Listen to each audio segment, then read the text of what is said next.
medios de comunicación han denunciado que muchos administradores de fincas exigen comisiones a las contratas antes de adjudicarles las obras. Vamos a hacerle un pequeñito resumen con Inma Zabaleta de algunos casos de estos administradores de fincas. Son varios los casos de presunto fraude a comunidades de vecinos por parte de sus administradores. Hace un par de años fue especialmente sonado el caso de Iñaki Azcorra, un administrador de fincas de Getxo sobre el que pesan media docena de denuncias por una presunta estafa millonaria. En junio de 2002 desapareció de forma precipitada y su mujer interpuso una denuncia por desaparición. Tras su marcha, un centenar de familias de Algorta, Barrica y Plencia le denunciaron por estafa. Según su versión, el administrador se marchó llevándose consigo 500.000 euros pertenecientes a media docena de comunidades. Su rastro pasa por varios países europeos. La familia recibe varios mails desde Italia que afirman que Azcorra permanece secuestrado. Después de 38 días en paradero desconocido, en agosto fue detenido por la Ertzaintza en Donostia. Según el detenido, fue secuestrado y forzado a abonar una cantidad importante de dinero. Pero la hipótesis del secuestro nunca ha convencido a los vecinos, que sostienen que ellos ingresaban dinero en la cuenta de la comunidad y él lo desviaba a otras cuentas. Azcorra ingresó en la cárcel de Basauri, pero a los 2 meses salió bajo fianza de 3.000 euros. Se encuentra en libertad a la espera de juicio. Y otro administrador de fincas, también de nombre Iñaki, pero apellidado Gil, se hizo muy conocido por otro presunto caso de estafa. La fiscal solicita 8 años de prisión para el dueño de Asfi, como autor de 4 delitos de apropiación indebida continuada, 2 de ellos en concurso medial con delito de falsedad en documento mercantil, por haber empleado los fondos de hasta 81 comunidades de vecinos administradas por él, para fines distintos a los autorizados. La fiscal acusa a Gil de apropiarse de 1,61 millones de euros. También pide prisión para su mujer, la apoderada de Asfi y un director bancario. Y el pasado mes de mayo, la administradora de varios bloques de viviendas del barrio pamplonés de Iturrama fue condenada a 2 años de cárcel, 2 años de inhabilitación para ejercer de administradora de fincas y una multa de 1.000 euros. La acusada ha devuelto ya 60.000 euros. A comienzos de 2012, los vecinos despidieron a su administradora por no acudir a las reuniones y no facilitar las cuentas, y entonces descubrieron que en su cuenta de ahorros solo quedaban 9 euros y que el técnico de la calefacción se disponía a cortarles el suministro de gas por impago. Durante 2 años, la administradora desvió dinero de la cuenta de la comunidad a la suya con conceptos falsos. La mujer cuenta al menos con un expediente disciplinario abierto en el Colegio de Administradores de Fincas de Navarra, del que ha sido expulsada. ¿A ustedes les ha pasado? ¿Creen o tienen algún indicio de que un administrador lo hizo cuando estaba en su comunidad? 902-540-541. Participen con nosotros en este debate. Nos acompaña en el plató Ana Landaira, administradora de fincas, Eguerdión. ¿Usted ha pedido comisiones? No. ¿No? Más, ¿Tiene noticias de que otros compañeros suyos del ramo lo hayan pedido? En donde yo me muevo no. Es decir, para ponernos un poco en cuestión, esta información apareció la semana pasada en el correo impreso, creo que apareció ayer en el correo digital, y yo la verdad es que cuando lo leí me enfadé mucho porque no me parece normal que metan a todo el mundo en el mismo saco de todo. Es decir, yo hice una carta al director que salió ayer en el correo quejándome de que lo que no podemos es pensar que o rasgarnos las vestiduras, porque realmente cuando en este país, desgraciadamente, hay dinero de por medio, siempre hay un 5% de personas que les gusta meter el dinero en la bolsa. Da lo mismo que sean administradores de fincas, da lo mismo que sean políticos, da lo mismo que sean cualquier profesión. Da exactamente lo mismo. Siempre que tienes dinero a mano, existe la posibilidad de que si una persona no es honesta, tenga la intención de coger algo de él. Entonces, yo en esa carta al director decía que tan grave me parecía el que ofrece el dinero como el que lo recibe. Y si realmente existen esas prácticas, que se denuncien, pero que se denuncien y que si hay que acudir a los juzgados, se acuda. Porque lo que nosotros queremos como administradores de fincas es que esa gente no esté en nuestra profesión. Ana, ¿a usted no le consta que administradores de fincas engorden el presupuesto de una obra que hay que hacer en la comunidad para quedarse por el medio con una comisión? Yo realmente no sé exactamente qué hacen los demás. ¿Qué dice como una práctica habitual? No le consta. Habitual no es. Y lo digo porque realmente en el ámbito donde yo me muevo y con los administradores de fincas con los que yo suelo más o menos coincidir, pues porque tienen un bloque al lado o porque tienes cosas que hacer comunes por diferentes comunidades, yo no lo he visto. También es cierto que yo no me meto en la vida de los demás hasta ese punto, ¿no? Pero yo no lo he visto. Y es más, Las empresas que suelen trabajar habitualmente con nosotros o que tienen que ver, nadie dice absolutamente nada de comisiones, ¿eh? Lo que solemos hacer los administradores es lo contrario, intentar apretar para que la comunidad se lleve el mejor contrato posible dentro de los que puedan contratar, ¿eh? Iván Rodríguez, Arratsaldeon, buenas tardes. Arratsaldeon, buenas tardes. Iván Rodríguez es gerente de AFOMBI, la Asociación Empresarial de Fontanería, Saneamiento, Gas, Calefacción y Afines de Vizcaya. ¿Es una práctica habitual la que han denunciado estos medios de comunicación? Vale, yo creo que calificarla como habitual no es justo, porque tampoco es cierto que sea lo más habitual, ¿eh? Sí que es cierto que existe, pero no es mayoritario. Sí, en algún caso sí que nos hemos encontrado ante esta situación de algún asociado que nos ha contado esta problemática, pero realmente, ya te digo, son casos puntuales, ¿eh? ¿Qué les cuentan, por ejemplo? Hombre, al final lo que te piden es que engordes el coste de tus facturas para que se beneficie a alguien y en detrimento de los propios usuarios, que al final en muchos de los casos son nuestros clientes, con lo cual a la mayoría de nuestros instaladores es un asunto que no les interesa. Lo que antes comentaba la administradora de fincas, ¿no? Que al final ellos lo que buscan es lo mejor para sus clientes, ¿no? Oiga, pero ¿hay alguien de su gremio que se presta a engordar la factura? Hombre, pues yo creo que al final siempre hay. Yo creo que en el caso de los administradores de fincas, que me corrija la compañera, en el sentido de que creo que no pueden solicitar comisiones, salvo que cumplan una serie de requisitos, y en nuestro caso pues también no se puede hacer eso, pero al final hay gente que lo hace, ¿no? Nosotros hemos denunciado muchas veces este tipo de prácticas por empresas que dicen ser instaladoras y que realmente no lo son. ¿Se ha encontrado en el caso en el que un administrador de fincas le pida a uno de los instaladores que engorde el presupuesto, el instalador se niega a engordarlo y se toma represalias por parte de ese administrador? Obviamente esa es la consecuencia directa, es decir, en el momento que no te doy tu parte de comisión, no te vuelvo a llamar para que me ejecutes trabajos. Es que esto es así. Iván Rodríguez, gerente de AFOMBI, es que ricasco, muchas gracias por haber estado con nosotros. Claro, eso lo que significa es que, como usted denunciaba, Ana, para que se dé este fraude tiene que haber dos partes. Un colaborador, ¿no, Maite? Sí, bueno, yo estoy de acuerdo. Lo primero en que no hay que generalizar. Evidentemente en todas las profesiones, como puede haber abogados, eso que intenten sacar más dinero a los clientes, gente que roba, en todos los ámbitos puede haber gente que lo hace, y yo sí que entiendo que es injusto que se hable de la mayoría de los administradores o la mayoría de las empresas. Yo sí que tengo conocimiento y sé que ha habido casos en los que lo he visto y sé que ha ocurrido así, que se ha pedido comisión, que se ha engordado el presupuesto, etcétera, pero yo entiendo que no es la mayoría y sí que creo que, bueno, que la sociedad tiene que saber que no es una práctica habitual que se haga todos los días y que todo el mundo se esté beneficiando de esto. ¿Qué hacer?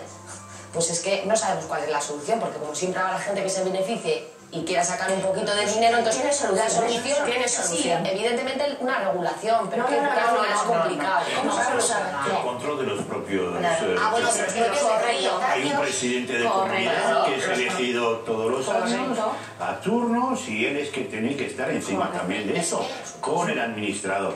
Yo también tampoco voy a generalizar, y yo en mi comunidad somos pequeñitos pero no tenemos ningún problema por ahí y ojalá dure durante mucho tiempo. Se elige al presidente de la comunidad por un año, que es verdad que a veces es más bien testimonial y se ocupa, pues para eso se le encarga también al administrador de fincas para que se ocupe de los problemas internos, pero si hay la menor sospecha es el papel del presidente de ir a mirar las cuentas, de exigir las cuentas y de buscar efectivamente toda la información que tiene. Es que puedo decir una cosa, es que tenemos que tener en cuenta que estos, que yo creo que desde luego es minoritario, muy minoritario, son personas empleadas por una comunidad de vecinos que es la que tiene que velar que la persona a quien han encargado un trabajo lo cumpla bien. Pero yo creo que esto, si pasará más en comunidades donde, por ejemplo, hay 48 vecinos en el mismo portal o en dos portales conjuntos. Y yo creo que todos tendemos a ser un poco pasotas. Pero eso es culpa nuestra. Pero Juana, digas, para eso tengo yo un administrador de fincas, ¿no? Ya, pero tú también tengo que revisar al administrador. Pero escúchame, cuando hay 48 personas y además hay que reparar una fachada enorme y un esto enorme, pues las cantidades son tan grandes que puede ser que no te des cuenta. No, pero yo no estoy de acuerdo. No estoy de acuerdo. Vamos a ver. Explícanos. Yo lo que digo siempre es que hay que empezar a diferenciar los trabajos bien hechos. Para que una obra esté bien hecha, lo primero, la comunidad tiene que contratar, y yo siempre lo digo, un técnico. arquitecto o aparejador, y que contraten el que quieran, pero que sea un técnico. Ese técnico hará un proyecto, es decir, dirá lo que hay que hacer en esa casa y hará las mediciones oportunas y planteará un proyecto a realizar. Con ese proyecto se piden a todas las empresas que se quieran, las que se quieran.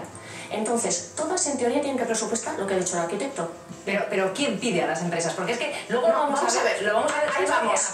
Porque hemos salido a la calle y luego lo vamos a ver. Sí. Pero hemos preguntado a los ciudadanos, nuestra compañera Inma Zabaleta, y dice, no, si es que yo muchas veces me encuentro con que hay un único presupuesto. No puede haber. Con lo cual, cuando ahí viene un poco la madre del cuando hay un cordero. arquitecto se piden los que la gente quiera. Es decir, y en cualquier otro caso, mínimo tiene que haber 3. Mínimo. Un poco por comparativa. Y luego, evidentemente, los puede proponer la administración, los puede proponer el arquitecto, los puede proponer incluso los propios vecinos. Una vez recibidos los presupuestos, el arquitecto hace la comparativa y dice, este ha presupuestado correctamente, este se ha pasado aquí, no. Y entonces da unas opciones. Y dice, a igualdad de opciones, este y este son adecuados para elegir. Otra cosa es lo que vosotros queráis. Y entonces es cuando la comunidad decide. También es cierto que el administrador está para asesorar, no para decidir, que creo que eso lo tenemos todos muy confundido. El administrador asesora. Quien tiene que decidir es la comunidad. Entonces, sí que nos encontramos...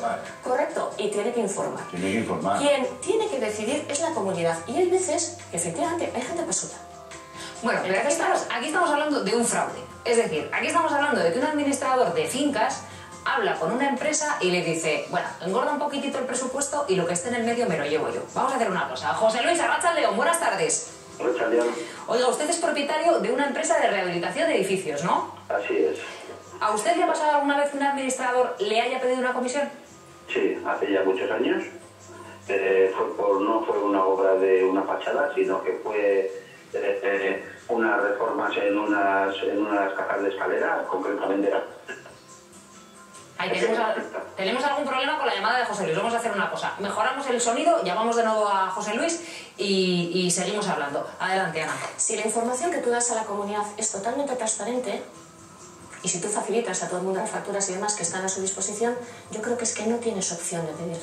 No la tienes. Claro, pero si o esas no deberías facturas tenerla. vienen engordadas, es decir, si uno le presenta una factura de 5.000 euros, lo que se denuncia es que dentro de esos 5.000 euros está incluida la comisión que piden algunos administradores. Hay medios de comunicación que dicen que son muchos, en fin, yo no lo tengo cuantificado, por tanto me parece injusto decir cuántos. Estamos viendo que en algunos momentos, que en algunos casos esta práctica se da, ¿no? Pero claro, si nos presentan una factura no quiere decir que esté actuando de forma ilegal, sino que dentro de esa factura le han metido una pequeña mordida. Pero es que entonces estaremos ante la tesitura que yo he vuelto a decir al principio. Hay dos partes, tanto el que paga como el que recibe. Si ambos van a estar callados, pues evidentemente igual hay ciertas ocasiones en que la comunidad no se va a enterar.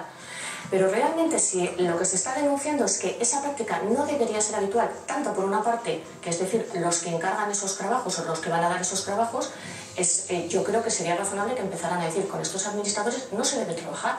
Si es que eso realmente pasa. ¿A ustedes en el gremio les preocupan estas prácticas que al fin y al cabo hacen que se metan a todos muchas veces en el mismo saco? Efectivamente, en nuestro gremio preocupan muchas cosas. Primero, el intrusismo, que hay mucho, es decir, hay cantidad de gente que se piensa que dedicarse a la administración de fincas es llevar 4 números y poco más. Nos preocupa que la gente se piense que por precios excesivamente bajos y tirados tú puedes hacer tu trabajo honradamente sin que puedas. Es decir, lo que no se puede es pretender que un administrador de fincas cobre menos, por ejemplo, que la señora de la limpieza y pretender que su trabajo sea cualificado. Es decir, que sea el abogado de cabecera de la comunidad y el economista de cabecera de la comunidad. Eso es imposible. Entonces, claro, si lo que pretendemos es tener algo razonablemente profesional, deberemos también pensar que aquello que tenemos que pagar por ello también es medianamente. O sea, yo no estoy hablando ya de precios caros, no, estoy hablando de que las cosas tienen que tener un precio. Entonces, si piensan que, por poner un ejemplo, por 40 euros al mes se puede llevar una comunidad, que existe ese intrusismo. Entonces, a mí me llama mucho la atención, o sea, yo digo, por 40 euros evidentemente es imposible que tú puedas llevar una comunidad. Entonces, tal vez ahí podría entrar esa picaresca, pero realmente en los profesionales que se dedican de una manera lógica y ordenada a este tema, los que están colegiados y los que entran dentro de más o menos el ámbito donde yo me muevo, yo esa práctica no la he visto. Vamos a ver si ya tenemos con mejor calidad de sonido la llamada de José Luis, propietario de una empresa de rehabilitación de edificios. ¿José Luis? Sí. Bueno, ahora ya muchísimo mejor. Nos contaba usted que sí que le ha pasado en alguna ocasión que un administrador de fincas le haya pedido una comisión, ¿no? ¿Cómo fue? Correcto. En una sola ocasión, hay que hacer la puntuación, puntuarlo, porque ha sido una sola ocasión. Me mandaron a mirar unas cajas de escalera para pintar, y concretamente dos cajas distintas en dos portales. Y bueno, hice los presupuestos de pintura, y cuando llegué donde el administrador de fincas a presentar los presupuestos, me quedé pues atontado, porque me dijo: ¿de aquí cuánto es para mí? Y le dije: no, esto es mi presupuesto, es lo que hay. No, de aquí algo tiene que haber para mí, entre un 5 y un 10%. Y le dije: no, señor. Y le dije: y es más, si yo subo un 5 o 10% de aquí para dártelo a ti, malamente vamos a sacar el presupuesto para adelante. Y por el contrario, si te doy un 5 o 10% de lo que yo he presupuestado, malamente voy a ganar ni un euro. ¿Y lo denunció José Luis? No. ¿Por qué no lo denunció? Pues no lo denuncié porque si no se me iba a acabar la fuente de trabajo con ese señor, que de hecho luego pues sí se acabó. Se acabó. Desde el día que le dije eso y que no le di nada, no me dio esos trabajos ya de entrada, no sé si los presentaría en comunidad o no, pero a partir de ahí no me ha vuelto a llamar para nada. José Luis, es que ricasco, muchas gracias por habernos acompañado. Mira, a mí cuando me suelen contar estas cosas yo siempre digo la misma frase, y es que ser honesto es rentable a medio plazo. Siempre digo la misma frase. Ser honesto es rentable a medio plazo. Jesús de Bilbao, Arratsaldeon. Arratsaldeon, vamos a ver, quería hacer una consulta. Sí. Yo tengo entendido de que el administrador puede cobrar por atender una obra no al que hace la obra, sino a la comunidad hasta un 5%. ¿Es cierto o no? Pues ahora mismo le responde Ana. Muchas gracias, Jesús. Vamos a ver, ahora ya no existen los honorarios de los administradores, igual que tampoco existen los honorarios tasados de los abogados ni otras profesiones. Es totalmente libre el cobrar, pero sí que cuando existían teníamos la posibilidad de cobrar por obras. Es decir, evidentemente no es lo mismo llevar una comunidad en su día a día ordinario, la limpieza, el ascensor y las gestiones ordinarias, como por ejemplo pues tener una instalación de ascensor que implica pues una serie de reuniones extras, una serie de derramas extras, una serie de control sobre la obra de acuerdo con el arquitecto, es decir, una serie de quejas de los vecinos. Te dan un trabajo extra que implica que durante un tiempo específico, lo que duren esas horas, tú le tienes que dedicar más horas a esa comunidad. Entonces existía esa posibilidad. Otra cosa es que luego el propio administrador decida o no cobrarlo. Nosotros en algún caso, por ejemplo, cuando nos ha entrado una comunidad en la que nos dicen: mira, os llamamos porque queremos poner ascensor. Entonces ahí lo que les decimos es: bueno, si os parece razonable durante el tiempo que dure, os cobramos una doble cuota, por poner un ejemplo, y cuando terminen, si queréis seguir con nuestros servicios, vamos al precio normal. Pero sí que eso es razonable. Ana Landaida, es que ricasco, muchas gracias por habernos acompañado. Vamos a hacer una pequeña pausa para la publicidad.